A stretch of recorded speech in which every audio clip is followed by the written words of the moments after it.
இன்று நாம் சிந்திக்கும் இறைவார்த்தை சங்கீதம் 34:15. கர்த்தருடைய கண்கள் நீதிமான்கள் மேல் நோக்கமாயிருக்கிறது, அவருடைய செவிகள் அவர்கள் கூப்பிடுதலுக்கு திறந்திருக்கிறது.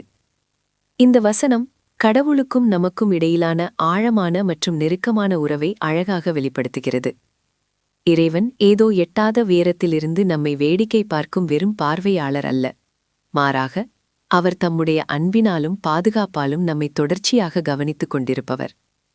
நீங்கள் விடும் ஒவ்வொரு கண்ணீர் துளியையும், உங்கள் உள்ளத்தின் ஆழத்திலிருந்து எழும் மெல்லிய வேண்டுதலையும் அவருடைய கவனமுள்ள செவிகள் கேட்டுக்கொண்டே இருக்கின்றன. நீதிமான்கள் தங்களின் இக்கட்டான நேரங்களில் ஒருபோதும் கைவிடப்படுவதில்லை என்பதையும், அவர்களின் கூக்குரல் இறைவனால் ஒருபோதும் புறக்கணிக்கப்படுவதில்லை என்பதையும் இது நமக்கு உறுதிப்படுத்துகிறது. நீங்கள் எங்கு சென்றாலும், எந்த சூழ்நிலையில் இருந்தாலும், இறைவனின் கிருபையுள்ள கண்கள் உங்கள் மீதே நிலைத்திருக்கிறது என்பதை உணருங்கள். இப்போது நாம் ஜெபம் செய்வோம்.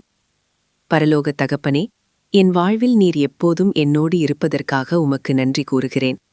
உமது கண்கள் எப்போதும் என்மேல் இருக்கிறது என்பதையும், என் வேண்டுதல்களுக்கு உமது செவிகள் திறந்திருக்கிறது என்பதையும் அறிவது என் உள்ளத்திற்கு பேர் அமைதியை தருகிறது.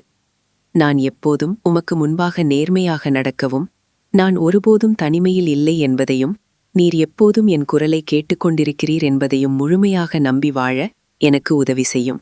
ஆமேன்.